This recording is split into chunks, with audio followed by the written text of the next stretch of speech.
El maestro comenzó a decir en la sinagoga: hoy se cumple esta escritura que acaban de escuchar.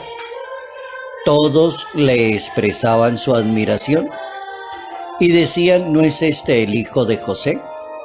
Pero Jesucristo dice: sin duda me dirán el refrán: médico, cúrate a ti mismo.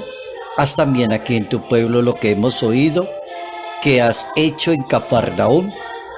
En verdad les digo que ningún profeta es aceptado en su pueblo. Puedo asegurar que en Israel había muchas viudas en tiempo de Elías. Cuando estuvo el cielo cerrado 3 años y 6 meses, hubo hambre. Sin embargo, a ninguna de ellas fue enviado Elías, sino a una viuda de Sarepta en el territorio de Sidón. Evangelio según San Lucas, capítulo 4, versos 21 al 30.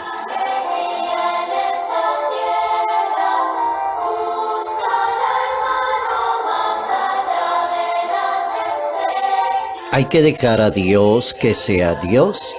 Notas amables a la palabra de Dios. Domingo 30 de enero, año 2022.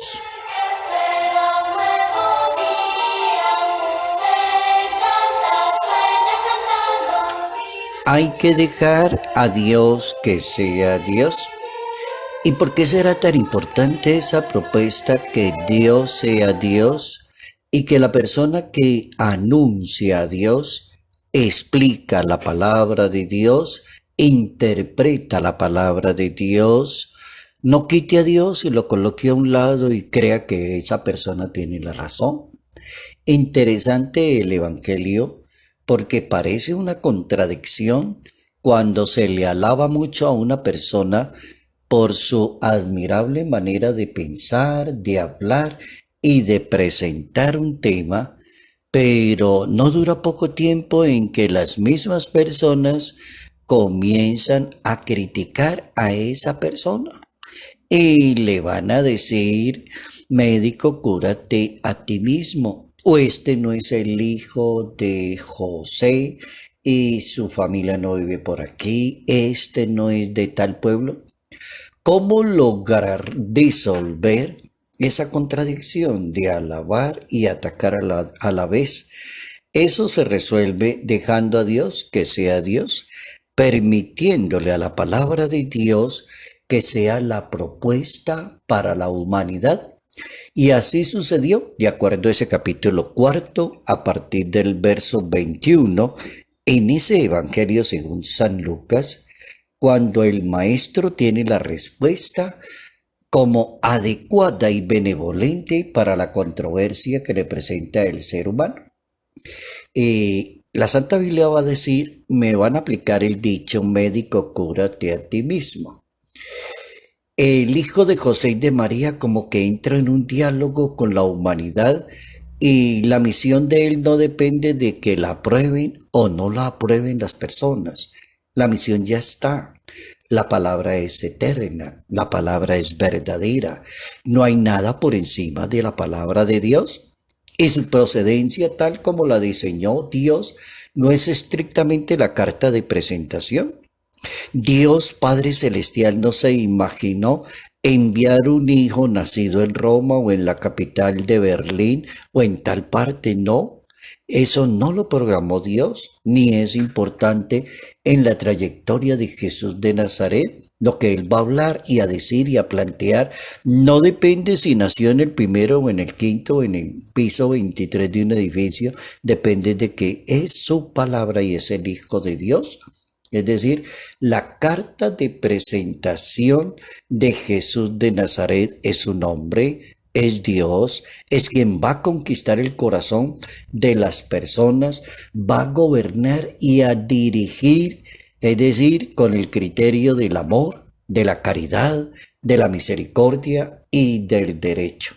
Eso es lo que está planteando la lectura del Santo Evangelio, cómo Jesús enfrenta a una sociedad que tiene unas costumbres muy contrarias a aprovechar lo bueno que tengan las demás personas, la inteligencia, la sabiduría, la manera de hablar. Y como la sociedad no lo quiere entender así, entonces él le plantea el Evangelio. La caridad entonces inspira la manera de vivir y motivar para aceptar la palabra de Dios. Hoy se cumple esta palabra que acaban de escuchar, dice el Hijo de Dios. Entonces la caridad es la base y la misericordia, el derecho mismo. El espíritu del Evangelio es eminentemente antropológico y así se encuentra cuando el escritor bíblico dice este pasaje se ha cumplido y las palabras de maestro no se quedan en el aire, no son presupuestos de una oratoria, son palabras de orden social, caridad expresada en el amor y la hermandad. A Dios hay que aprenderle a descubrirlo. Para lograrlo es necesario creerle y para creerle es indispensable la sanación en el espíritu de cada persona. Y así no se desvía el mensaje de Dios. Fijémonos que la manera como Jesús enseña a la humanidad es con autoridad. Y eso hay que decirlo. Es la gran fortaleza de la pedagogía de Jesús de Nazaret. Y la gran fortaleza de una persona que anuncia y explica la palabra de Dios se llama autoridad. Que lo haga con autoridad. Dios envía a su Hijo a plantear un reino y ese reino se llama justicia, amor y caridad. Y así se expresa. Hay una frase muy sabia que es bíblico-histórica y dice: la fe se expresa con la caridad. Ahí no hay otra interpretación por encima de esa frase. Toda persona de fe no puede entrar a discutir con una sociedad, a rivalizar con los demás, mientras no practique primero la caridad. La carta a los Hebreos es una carta anónima en la Santa Biblia y allí en ese capítulo 11, la carta a los Hebreos, dice: la fe es seguridad de lo que se espera y es prueba de lo que no se ve. Así que hay que aprender a vivir de acuerdo al orden que Dios le ha dado a la creación. Es decir, cada cosa tiene su lugar, cada experiencia tiene su instante, todo tiene su valor, todo tiene su principio. Entonces la base y el fundamento es amor, servicio y caridad, que son los principios de una religión excelente y muy buena. Cualquier persona que pretenda plantear una religión a los demás tendrá que tener en cuenta esos tres elementos comunes: el amor, el servicio y la caridad, que son principios. Así lo va a presentar San Pablo. Y San Pablo dice: ambicionen los carismas mayores y tengan en cuenta que les voy a decir que el amor y la caridad son principios y carismas mayores en una persona creyente. San Pablo, el apóstol de los gentiles, va a convencer a la humanidad de que si una persona no tiene caridad y una persona no ama y trata y le sirve bien a los demás, no es nadie. Basta ir a mirar esa primera carta de ese apóstol San Pablo a los Corintios en el capítulo 12, a partir del verso 31, para decir: San Pablo tenía la razón.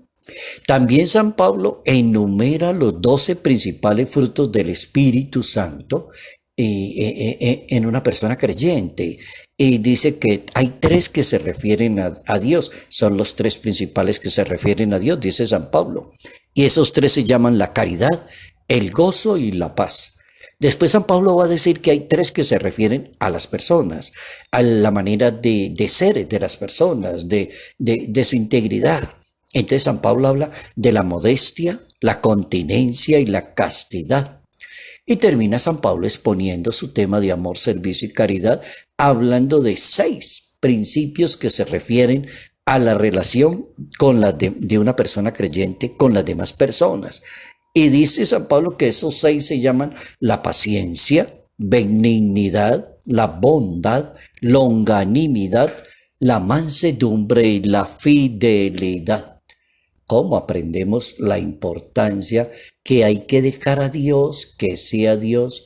Y cuando uno deja a Dios que sea Dios, entonces aprende que la palabra de Dios no es propiedad exclusiva de un grupo como particular. Una persona no se puede apropiar de la palabra de Dios, sino que fue anunciada por los profetas y llegó a la plenitud en Jesucristo para manifestar el plan de Dios hacia toda la humanidad. Eso es importante, que aprendamos a dejar a Dios que sea Dios.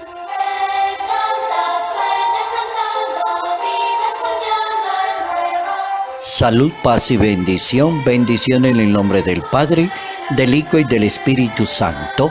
Padre Jairo Yate Ramírez, Arquidiócesis de Ibagué.